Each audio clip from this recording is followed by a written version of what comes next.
बिस्मिल्लाहिर्रहमानिर्रहीम, अस्सलाम वालेकुम। आप देख रहे हैं व्यूज़ मैटर। मैं हूं मुर्तज़ा डार। दो चीज़ें हैं, मुख्तसर हैं, जिसका आपसे ज़िक्र करना है। एक चीज़ जिसका आपसे ज़िक्र करना है वो है अल्लामा शहनशाह नकवी साहब की डिमांड, उनका मुतालबा जो उन्होंने रियासत के आगे रखा है, और वो मुतालबा बड़ी अहमियत का हामिल है। कुछ चीज़ें और भी हैं जिसका उन्होंने मुतालबा किया है, लेकिन उसमें जो प्रोमिनेंट चीज़ है फ़िलहाल जिस हवाले से हम ये वीडियो कर रहे हैं, उसमें मेहदी काज़मी साहब की दुख्तर और निमरा काज़मी के हवाले से, कुछ और बच्चियों के हवाले से कुछ चीज़ें हैं जो उन्होंने रियासत के आगे रखी हैं। वो क्या रखी हैं और इस मौके पे क्यों रखी हैं, उसका आपसे जिक्र करूँगा, तमाम आपसे डिटेल बताऊँगा। वेरी इंपॉर्टेंट आज की हमारी ये वीलॉग होने वाला है। दूसरी चीज़ जिसके हवाले से हम बात करेंगे वो है शहला रज़ा साहिबा का एक ऐलान जो उन्होंने किया है, एक ऐसा फ़ैसला और एक ऐसी कोशिश के हवाले से जिसका होना तो बहुत खुशाइंद है, लेकिन उस पर अमल कब होगा, कितने अरसे में होगा, उसकी ज़रूरत क्यों पेश आई, पहले क्यों नहीं हुआ, इसको भी आज हम डिस्कस करेंगे। गुफ्तगू का बाकायदा आगाज़ करते हैं। सबसे पहली चीज़ ये कि आप जानते हैं कि आज 10 मुहर्रम है, और 10 मुहर्रम पर इमाम हुसैन अलैहिस्सलाम की शहादत और उनके ख़ानदान की शहादत से बड़ा कोई दुख नहीं है। लेकिन इसी 10 मुहर्रम पे या इसी जो है मजलिस से ख़िताब करते हुए अल्लामा शहनशाह नकवी ने इसको जब मिंबर ख़िताब जहाँ से वो ख़िताब कर रहे थे उस मिंबर से जब इसका उन्होंने ज़िक्र किया, तो मैंने सोचा कि ये आप तक पहुँचना बहुत ज़रूरी है। बहुत सारे लोगों ने जो उनको सुनते हैं रेगुलरली, उन्होंने तो ज़ाहिर है डेफ़िनेटली ये उनका मुतालबा सुन लिया होगा, लेकिन कुछ ने नहीं सुना। तो मेरी कोशिश ये है कि आप लोगों तक उनका ये रियासत से किया गया मुतालबा पहुँचाया जाए। अल्लामा शहनशाह नकवी साहब ये कहते हैं, उन्होंने काफ़ी मुतालबे किए हैं, ग़ालिबन कोई 13 से 15 के करीब मुतालबे हैं। इसके हवाले से हम एक डिटेल वीडियो बना रहे हैं, वो भी आपके साथ जल्द शेयर करेंगे। कोशिश है कि वो कल तक आप तक पहुंच जाए कि शहनशाह नकवी साहब ने रियासत से कौन कौन से मुतालबे किए हैं। उन मुतालबों के अंदर उन्होंने एक मुतालबा रियासत से जो किया वो बड़ी अहमियत का हामिल है। वो मुतालबा है मेहदी काज़मी साहब की बेटी निमरा काज़मी और इस जैसी और बच्चियों के हवाले से, जिसमें उन्होंने ये कहा है कि रियासत, मैं दोहरा रहा हूँ, रियासत अपना कलीदी किरदार अदा करे इन बच्चियों के और इस तरह की और बच्चियों के मसलों को हल करने के लिए। एक चीज़ उन्होंने ये कही है। दूसरी इसी से जुड़ी उन्होंने चीज़ कही है कि इखलाक और इक़दार को परवान चढ़ाया जाए। अब मैं आपको उसकी थोड़ी सी तशरीह करके बता देता हूँ। एक तो उन्होंने ये कहा है कि हमारे सामने सारा केस है, जिस तरह मेहदी काज़मी साहब इस वक्त अदालतों के चक्कर काट रहे हैं, जिस तरह उनको घन चक्करों के अंदर उलझाया जा रहा है, जिस तरह 3 साढ़े 3 माह से ये सारे का सारा मसला लटकता चला आ रहा है, जिस तरह उस बच्ची के साथ बर्ताव किया जा रहा है, जिस किस्म के फ़ैसले आ रहे हैं, जिस किस्म की डेवलपमेंट्स आ रही हैं, वो बहुत मायूसी फैला रही हैं, और वो बहुत ऐसी चीज़ें हैं जिनको जन्म दे रही हैं जिसका शायद हम यहाँ जिक्र ना करें तो बेहतर होगा। लेकिन इसके हवाले से ऑलरेडी जो इसकी सेंसिटिविटी है उसको भांपा जा रहा है मुख्तलिफ हलकों के अंदर। अल्लामा शहनशाह नकवी ये कहते हैं कि इस बच्ची का, उन्होंने नाम लिया, मैं यहाँ पे नाम नहीं ले रहा, उन्होंने कहा इस बच्ची का जो मेहदी काज़मी साहब की बेटी है और इस जैसी दीगर बच्चियों के मसले को हल करने में रियासत अपना किरदार अदा करे। ऐसे मामलात, ऐसे केसेस जिनकी हिद्दत या जिनकी शिद्दत बहुत ज़्यादा हो जाती है, उसके साथ पब्लिक पल्स बहुत ज़्यादा जुड़ जाती है, उसकी सेंसिटिविटी बहुत ज़्यादा हो जाती है, लाइक नूर मुकद्दम का केस था, सियालकोट मोटरवे का केस था, तो उसमें रियासत एक फ़रीक बन जाती है, रियासत एक पार्टी बन जाती है। मुदई अपनी जगह ज़रूर रहता है, लेकिन मुदई चाहे जो मर्ज़ी कर ले, जब तक रियासत नहीं चाहती तब तक उस केस से वो चाह के भी पीछे भी नहीं हट सकता। तो मेहदी काज़मी तो ज़ाहिर अपनी पोजीशन पर खड़े, उसे पीछे नहीं हट रहे, लेकिन इस सब के अंदर रियासत को एक कलीदी किरदार अदा करते बहुत सारे लोगों ने देखा, अब भी देखते होंगे मुख्तलिफ केसेस के अंदर। लेकिन ये वन ऑफ दोज केसेस है, या इससे जुड़े और बहुत सारे ऐसे केसेस हैं जिसके अंदर रियासत अपना कलीदी किरदार अदा नहीं कर रही। उसको अदा करना होगा।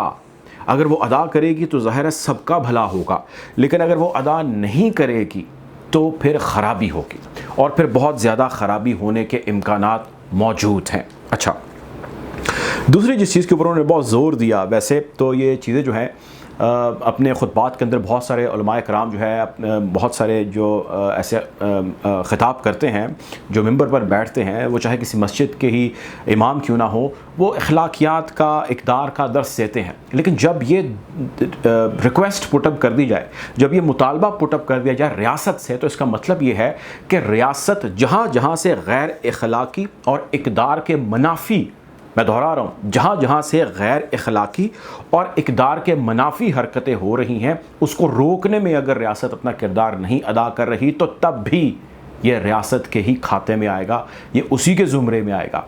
अब इस केस से जुड़े, क्योंकि इस केस के अंदर उन्होंने इस चीज़ का जिक्र किया, इस केस से जुड़े आप उन तमाम चेहरों, लोगों का, उन पॉइंट ऑफ व्यू रखने वालों का मुआवजा कीजिए तो आपको यूँ नज़र आएगा कि इस बात के अंदर कितनी जो है वो गहराई है। इखलाकी इक़दार, इखलाक और फिर इक़दार, इनसे मुनाफी, इनसे आरी कितने लोग हैं जो इस किस्म की चीज़ों को, ऐसी जो ढोंग रचाने वाले या इस किस्म की शादियां करने वाले गैंग्स हैं, जो इस किस्म के अंसर को हाईलाइट करने वाले लोग हैं, वो किस किस्म के माशरे को परवान चढ़ा रहे हैं और रियासत उसके अंदर किस तरह खामोश तमाशाई बनी बैठी है और चुप बैठी है और वो इसके अंदर कोई भी किरदार अदा नहीं कर रही। तो उन्होंने, अल्लामा शहनशाह नकवी ने ये मुतालबा किया। 9 मुहर्रम कराची के अंदर उन्होंने मजलिस की जो है वो जिस करते हैं, अशरा पढ़ते हैं, वो अशरा वहाँ पे पढ़ रहे थे। उसके अंदर उन्होंने 9 मुहर्रम की शब को जो है ये अपने मुतालबात के अंदर, जो उनकी मजलिस का सेकंड हिस्सा था, उसके अंदर उन्होंने इस मुतालबे को सामने रखा। ये तो हो गई जो अल्लामा शहनशाह नकवी के हवाले से हमारे पास डेवलपमेंट थी। दूसरी चीज़ ये है, वो है शहला रज़ा साहिबा के हवाले से।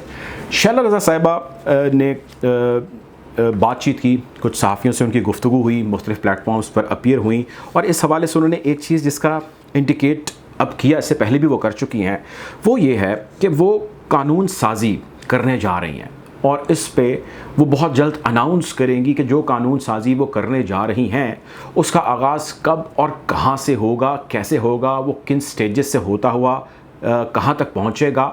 इसके हवाले से ये तय किया गया है कि इनिशिएटिव ले लिया गया है, यानी कि इनिशिएटिव लेने के हवाले से फ़ैसला हो चुका है। चले यूँ, let me summarize this all in this way. अब ये करने की ज़रूरत क्यों पेश आ रही है और इसमें इतनी बड़ी डेवलपमेंट क्या है? मसला ये है, ये बकौल शहला रज़ा साहिबा के ही, कि आज से पहले ऐसी कम उम्र या कम सिन बच्चियाँ जब कभी भी अपने घर से अगवा होती थीं, चंद ही दिनों या हफ्तों के बाद उनको प्रेजेंट कर दिया जाता था और उनके हाथ में एक अदद जो है वो निकाहनामा या एक अदद ऐसा डॉक्यूमेंट थमा दिया जाता था जिस पे वो किसी शख्स की बीवी या मुबैना बीवी डिक्लेयर कर दी जाती थी। उनका जो निकाह पढ़ाया जाता था वो सिंध से निकल के ऐसे जगह पर पढ़ा दिया जाता था जहाँ पे ममानियत नहीं है। मिसाल के तौर पे पंजाब के अंदर 16 साल की बच्ची निकाह कर सकती है, KPK और बलूचिस्तान में उम्र की कोई हद ही नहीं है। मैं दोहरा रहा हूँ, KPK और बलूचिस्तान में उम्र की कोई हद नहीं है। इस हवाले से वैसे हम एक तफसीली वीलॉग के ऊपर काम कर रहे हैं, रिसर्च कर रहे हैं, आपसे इंशाल्लाह वो भी बहुत जल्द शेयर करेंगे।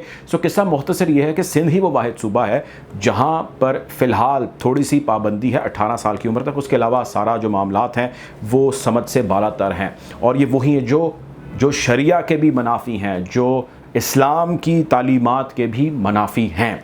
इसके हवाले से उन्होंने ये कहा कि हम कानून साजी करना का बहुत जल्द आगाज़ करने लगे हैं, कानून साजी होगी और हम जब तक इसमें कानून साजी नहीं करेंगे तब तक इस मसले का हल नहीं होगा। फिर उन्होंने उस डिस्कशन के अंदर एक और रेफरेंस दिया और वो रेफरेंस उन्होंने ये दिया कि पाकिस्तान के अंदर ऐसे जब भी केसेस सामने आते थे, ऐसी बच्चियों को निकाहनामा थमा के प्रोड्यूस कर दिया जाता था अदालत के आगे और अदालत उनको 99.9% या ज़्यादातर ऐसे केसेस के अंदर दारुल अमान भिजवा देती थी। वो ऑर्डर करती थी कि आप दारुल अमान में जाइए, बावजूद इसके कि उन्होंने इस हक़ में स्टेटमेंट दी होती थी कि जिससे हमारा निकाह हुआ है, हम उसके साथ रहना चाहती हैं, हम उसके साथ खुश हैं। लेकिन मेहदी काज़मी साहब की बेटी का केस वो वाहिद केस है जिसके अंदर, या वन ऑफ दोज केसेस है जिसके अंदर अदालत ने ऐसा कोई हुक्म नहीं दिया बल्कि उन्होंने उसकी विल पर छोड़ दिया, उस फ्री विल पर छोड़ दिया, जिसके बाद से लेकर अभी तक ये सारा मसला चल रहा है। निमरा काज़मी का भी उन्होंने जिक्र किया और इस हवाले से मैं जो उनका इंटरव्यू देख रहा था, एक यूट्यूब चैनल पर उन्होंने इंटरव्यू दिया, इसमें वो फरमा रही थी कि निमरा काज़मी जो है वो उस वक्त तो खैर उसकी समझ से बहुत बालातर थी चीज़ें, लेकिन उसके सामने जब हक़ाइक़ आए उसको पता लगा कि नाम पे मोहब्बत के जो शख्स उसके साथ खिलवाड़ कर रहा है वो किस किस्म का खिलवाड़ जो है वो कर रहा है। और उसके बाद चीज़ें जो भी हैं वो निमरा काज़मी केस के हवाले से भी आपके सामने आ चुकी हैं। बहरहाल ये 2 डेवलपमेंट्स थी, मैंने सोचा आपके साथ जो है उसको डेफिनेटली शेयर किया जा सके। इस केस के हवाले से मज़ीद जितनी भी डेवलपमेंट्स हैं हम कोशिश करेंगे आप तक यूँ ही पहुँच जाते रहें। अपना ख्याल रखें। अल्लाह हाफ़िज़।